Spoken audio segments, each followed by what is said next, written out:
How the exploration of Go Back to Where You Came From and Ezio Auditore's speech has invited me to see the world differently and challenge my cultural assumptions. Cultural assumptions and stereotypes. As much as we like to say we don't have them, we all do, and that's just part of being human. Stereotypes are forced upon our minds by the media, peers, and passed down through generations of families. Individual cultural assumptions are made from these enforced stereotypes and our personal human experiences.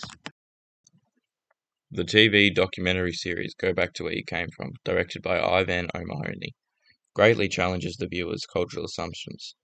It is a heartfelt series based around 6 contestants who live through the lives of asylum seekers, which challenges the viewer's cultural assumptions because it immerses them into the lives of asylum seekers.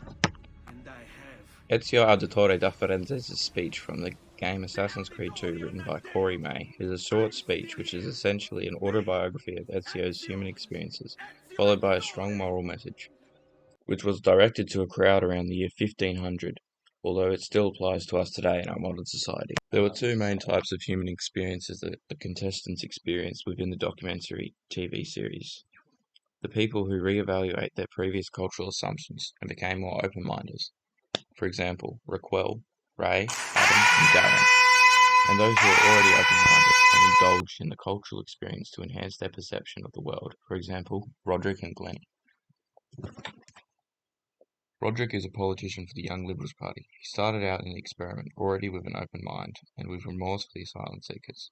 He stated that he doesn't want to be mistaken for a far lefty and states that he is a centre-right.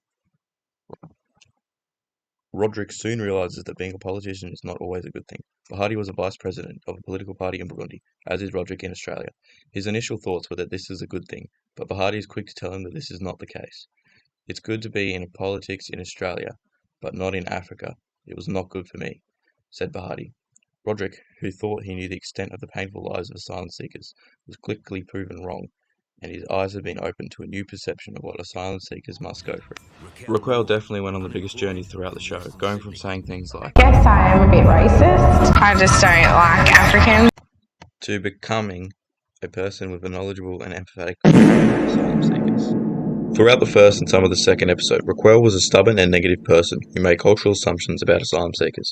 For example, when the Malaysian police force were raiding a refugee camp and locking up the asylum seekers, all the contestants were shocked and thought this was terrible. But Raquel, on the other hand, said that they should be doing this in Australia. Raquel's human experiences throughout the show completely changed her and her cultural assumptions. Later on during the show, you can see Raquel getting along with and showing empathy towards the Masudi family in Africa, completely re-evaluating her previous beliefs. Whether their change was drastic or minor, all the contestants' cultural assumptions were greatly challenged by the experiment.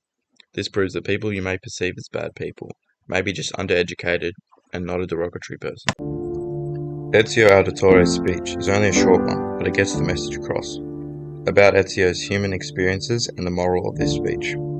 The first half of the speech talks about the human experiences that Ezio has encountered and how this has challenged his original beliefs. For example,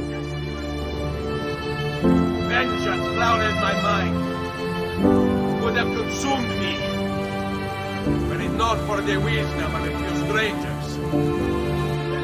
This quote speaks upon how his morals were once full of vengeance, but he was guided by wise others to seek fulfillment rather than revenge. We lead our own lives. We don't need to be stuck under authority. The second half of the speech delivers the main moral of the speech. You are free to do as you please. Ezio is disgusted by the amount of people who blindly follow those above them. He believes that no one will ever give you the things you truly desire. Only you can make the change to get these things. Choose your own way.